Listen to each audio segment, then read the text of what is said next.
Olá pessoal, hoje eu vou fazer uma introdução ao SP8266 como base de um curso que eu tenho.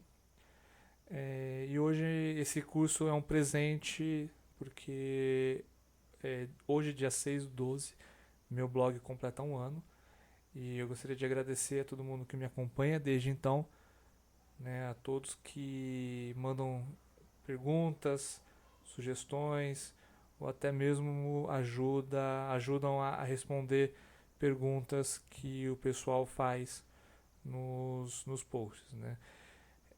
Eu tento manter sempre um post por semana, é um pouco complicado, eu tenho uma vida um pouco corrida, mas eu sempre tento arrumar tempo e publicar coisas não só a respeito do 8266, mas também a respeito de outras placas, outros módulos, né? E quem acompanha sabe muito bem. Então esse curso, né, de introdução ao SP8266 é um curso que eu tenho e dou presencialmente. Até quem tiver interesse nesse curso, entre em contato, né? Tem os meus contatos mesmo no blog ou no final da apresentação. Então vamos lá, né? O 8266 ele surgiu no final de 2014, né? Uma empresa chinesa lançou esse chip, né? A Expressif, e desde então aí surgiram diversos módulos, placas de desenvolvimento, kits, né? Esses aqui são os mais populares, o que vocês encontram mais facilmente na internet, né? Então tem aí alguns modelos, né, já com USB, né, como o Node MCU, né, ele é bem conhecido aí na área. Alguns ESPs aí são customizados, né? Então você tem aí módulos que foram criados com algum propósito específico, às vezes só com serial, ou alguns com umas GPIOs a mais. Então, para cada tipo de projeto, você pode encontrar um módulo diferenciado, um módulo que lhe atenda melhor. O que revolucionou aí esse mercado foi que até então nenhum módulo ele tinha um preço tão acessível quanto o ESP e fosse aí tão fácil de utilizar. Mesmo que lá em 2014, no finalzinho de 2014, quando eu já tinha os módulos, não tinha tanta informação a respeito quanto você tem hoje. E a programação basicamente ela era feita apenas no modo nativo. Você tinha que desenvolver usando o SDK da Expressif, fazer basicamente o firmware nativo. Então não era tão simples como é hoje, por exemplo, você programar ele com a IDE do Arduino, né? Então hoje as formas, né, mais comuns que você consegue programar o SP, né, é o C nativo, construindo o firmware bem na base do módulo, né, você fazendo toda a programação em C, né, utilizando as bibliotecas, né, e o SDK da própria Expressif. Hoje ele já é compatível com a IDE do Arduino, então você consegue programar basicamente da mesma forma que você programa o Arduino, você consegue programar o SP. Tem um post meu que mostra, né, como você faz essa instalação. Você também pode usar os comandos ATs. No firmware original ele vem com essas funcionalidades, né? Você consegue já utilizar o módulo sem precisar ter que regravar o firmware com esses comandos AT. Vale, vale lembrar que alguns módulos eles não vêm com esse firmware, então não necessariamente você vai ligar o módulo pela primeira vez e já vai ter acesso a esses comandos. De qualquer forma, você consegue é, gravar o firmware desculpa, gravar o módulo com o firmware original. Ele também é programável em Lua, né? Para quem já ouviu falar do NodeMCU sabe como é. Então é um script, uma linguagem de script que você usa para programar o SP. Você tem um firmware base, né, que foi feito também por chineses e que você consegue apenas com comandos AT você consegue programar. Alguns princípios básicos do SP8266 Ele é um módulo Wi-Fi, né, do padrão 802.11, né, dentro das categorias B, G e N. Ele já tem a stack TCP/IP integrada, então você não precisa se preocupar em implementar coisas do tipo. Tá? Ele tem 3 modos de, de funcionamento. Né? Ele tem o Wi-Fi Direct, ou o famoso Soft AP, que basicamente esse Soft AP permite que você consiga conectar dispositivos sem a necessidade de você ter um roteador. Então você consegue, por exemplo, conectar o seu smartphone, consegue conectar o seu tablet direto no módulo sem a necessidade de você ter um roteador. Mais para frente a gente vai falar dos 3 modos. Ele tem uma CPU de 32 bits, né, low power, né, significa que consome pouca energia, ou deveria consumir pouca energia. Ele tem 16 GPIOs, nem todas são disponíveis no usuário, para o usuário. Ele tem o ART, ele tem 2 SPIs, tem ADC de 10 bits, né? Ele também tem I2C, tem sensor de temperatura interno, mas que eu nunca tenho utilizado, mas ele diz no datasheet que tem um sensor de temperatura interno, e ele é de baixo custo. Ele está na casa hoje, né? Está na casa aí de $2 cada módulo. Aqui dos modos de operação, né? O primeiro modo é o Soft AP, né? Ou Access Point, que permite que você conecte o USB direto com outro dispositivo, smartphone, tablet ou mesmo um PC, sem a necessidade de um roteador no meio do caminho. Você tem o modo Station, que aí nesse modo o USB ele conecta com um roteador. Você consegue, aí, no caso, fazer uma rede, né, acessar através da internet, por exemplo. E o modo ambos, né, o modo both, que basicamente ele permite atuar nesses 2 modos, né, Soft AP e Station ao mesmo tempo. Né. Essa é uma boa funcionalidade, por exemplo, para você conectar. Né, a primeira vez se conecta no modo Access Point, configura todas as diretrizes de rede e depois ele passa a atuar com o modo Station. Então, basicamente, são esses 3 modos de operação. Falando um pouco de funcionalidades do SP no nível de hardware, né, tem alguns cuidados aí que a gente tem que tomar. Né. O primeiro deles, né, é em questão da tensão de operação do módulo e das GPIOs. Tá? E a gente vai falar também um pouco de como ligar um módulo, a melhor forma de você ligar um módulo. Um pouco da pinagem, né, dos módulos. Falar um pouco de UART, falar um pouco de GPIOs, SPI e 2C. Bom, basicamente, né, se você já trabalhou, já mexeu com o SP, vai saber que o nível de tensão dele é de 3.3 volts. Em tensões maiores, o que vai acontecer? Ele vai queimar. Né? Não é aconselhável ligar direto nos 5 volts. O ideal é você usar um regulador de tensão no meio do caminho.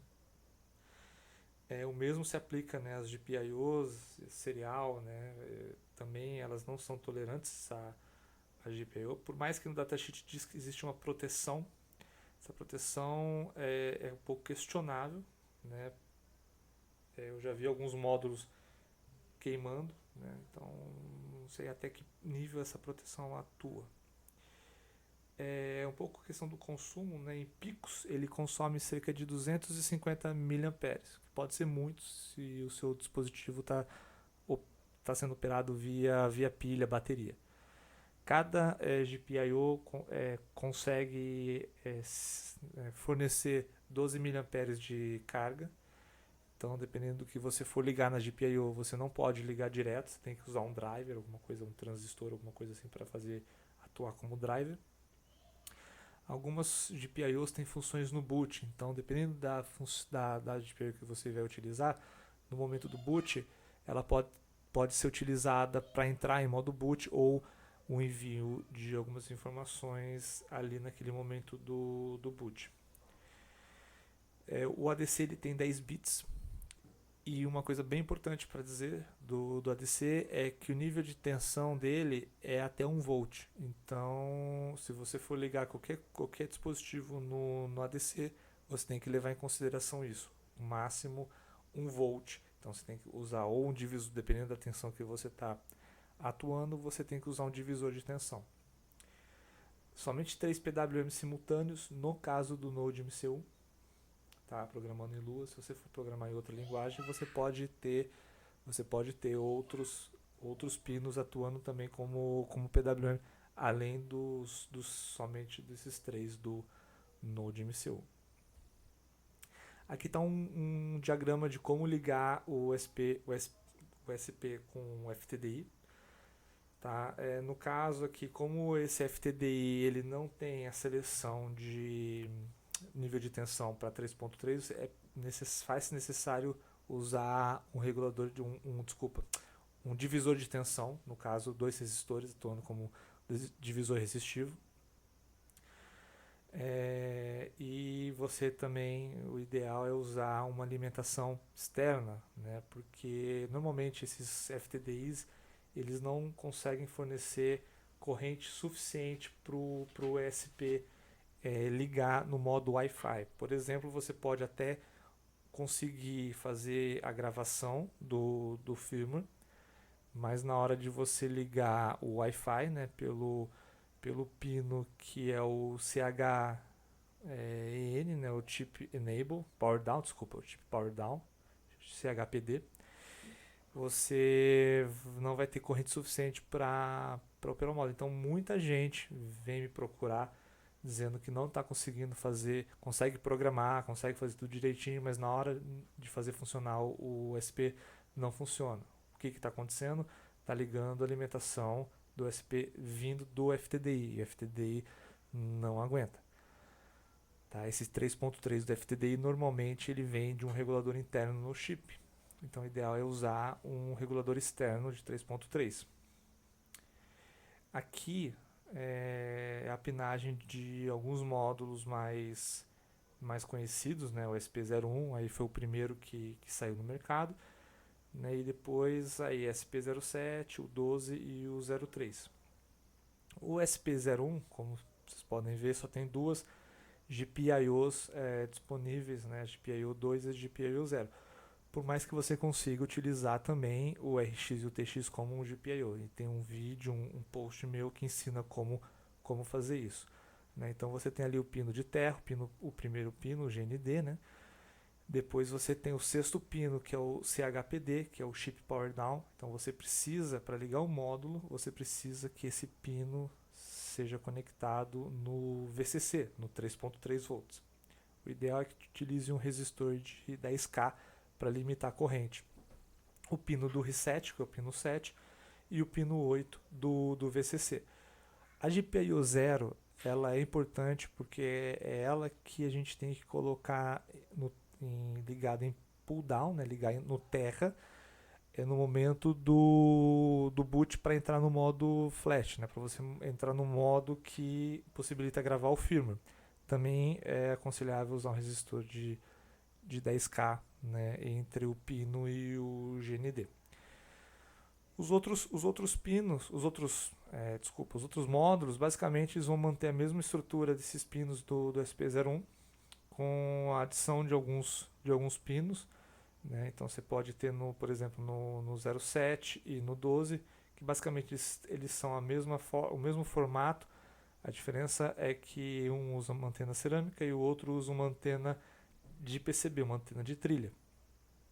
Mas basicamente são os mesmos pinos.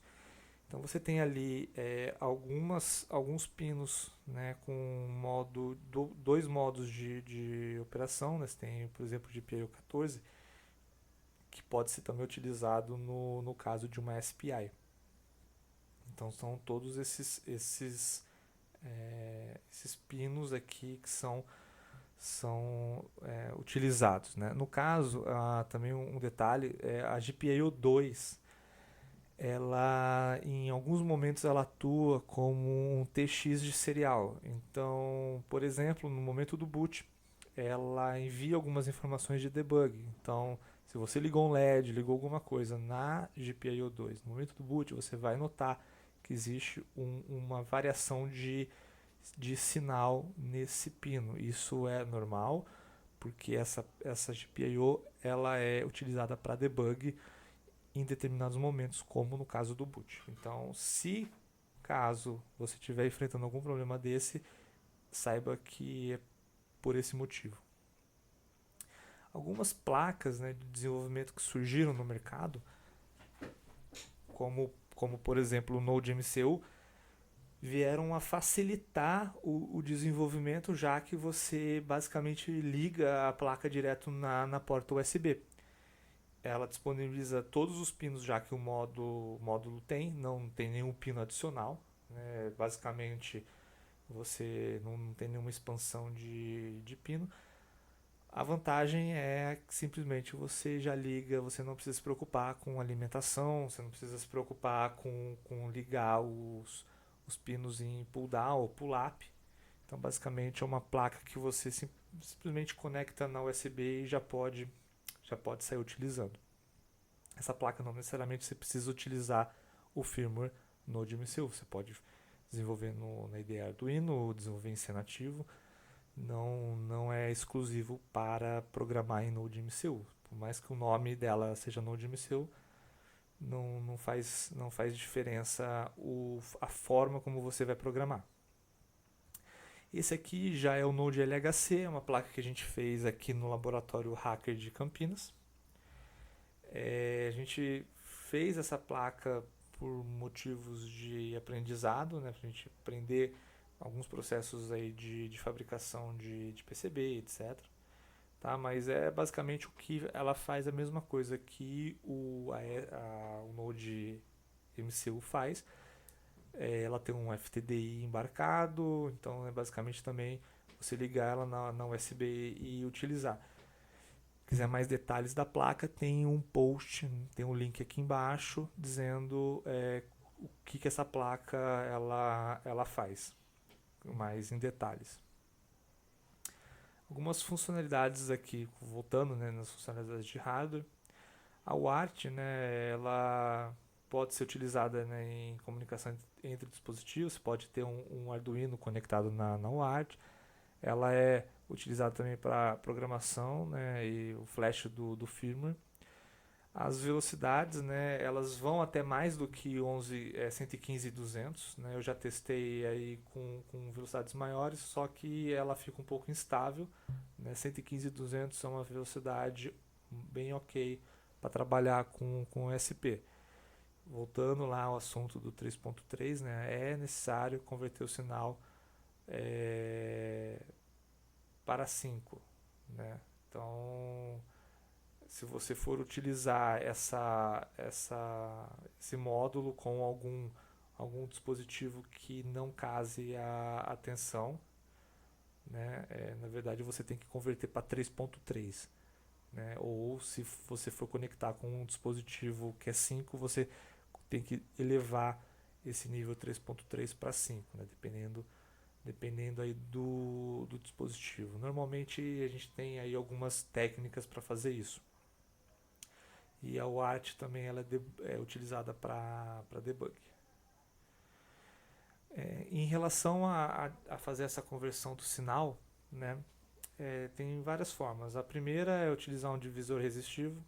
Ela não é a melhor forma que tem, porque não é a forma mais elegante de se fazer isso. Existem alguns problemas que você pode ter. Na verdade, assim, vai funcionar, mas num projeto um pouco mais industrial, um pouco mais profissional, não vai ser legal. Você pode fazer por MOSFET, que seria no caso o ideal, ou transistor. Você pode também usar um transistor e existem também alguns circuitos integrados que fazem essa conversão de sinal. Isso funciona tanto para GPIOs e tanto para a parte de UART. Então aí abaixo tem alguns exemplos aí de circuito para utilizar no ESP. Aqui, falando um pouco das GPIOs, esse aqui é o mapa, né, de todas as 16 GPIOs que o módulo tem. tá? E algumas não são disponíveis ao usuário, né? Como você pode ver, né, da GPIO 6 a GPIO 11, não, os pinos não estão disponíveis, tá? Já que a gente usa uma flash SPI, né, no módulo, então não vai ter esses pinos disponíveis para o usuário.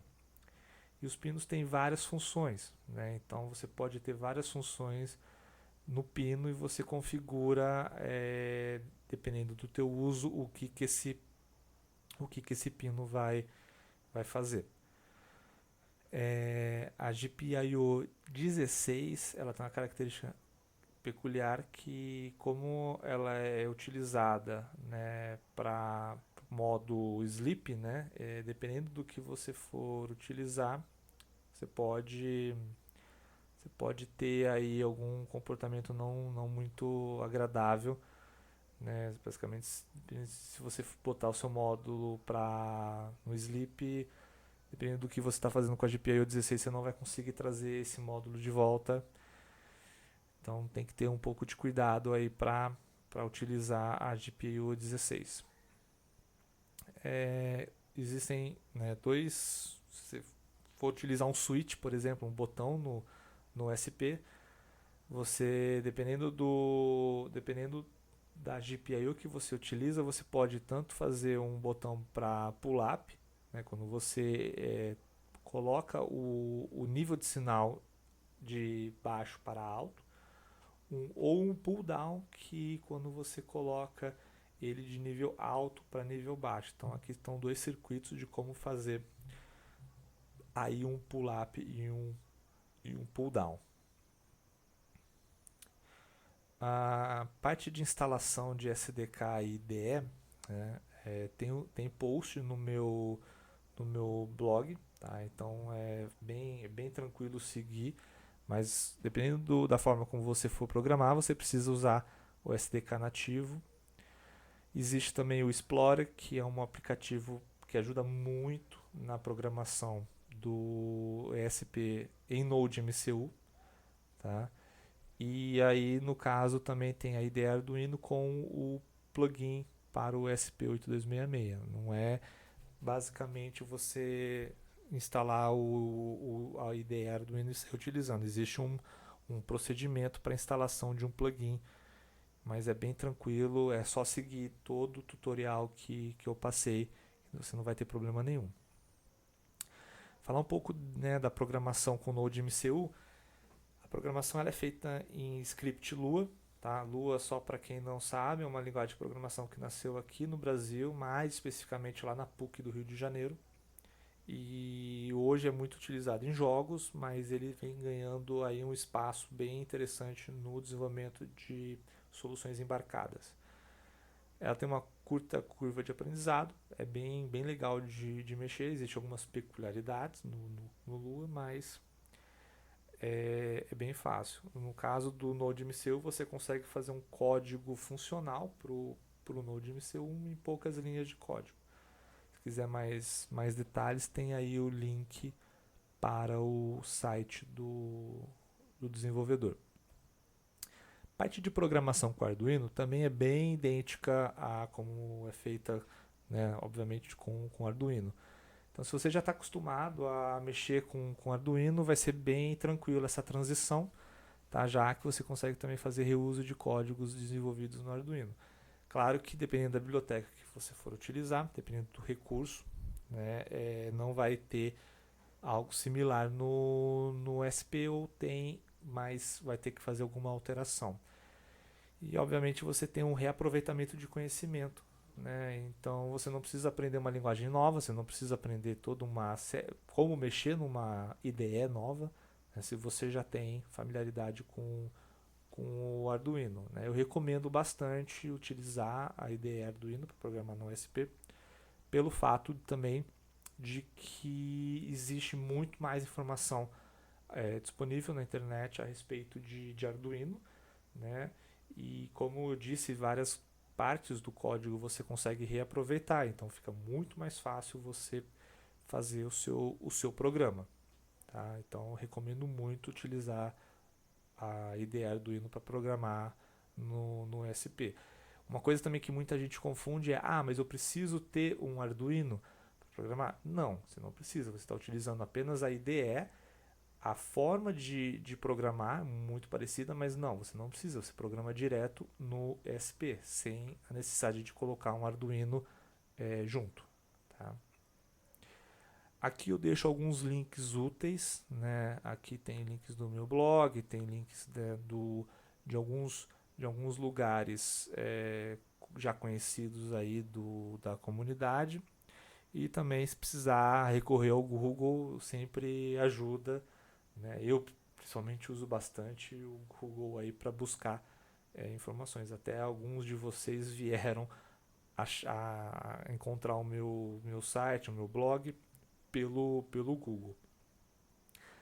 Bom, aqui fica o meu contato.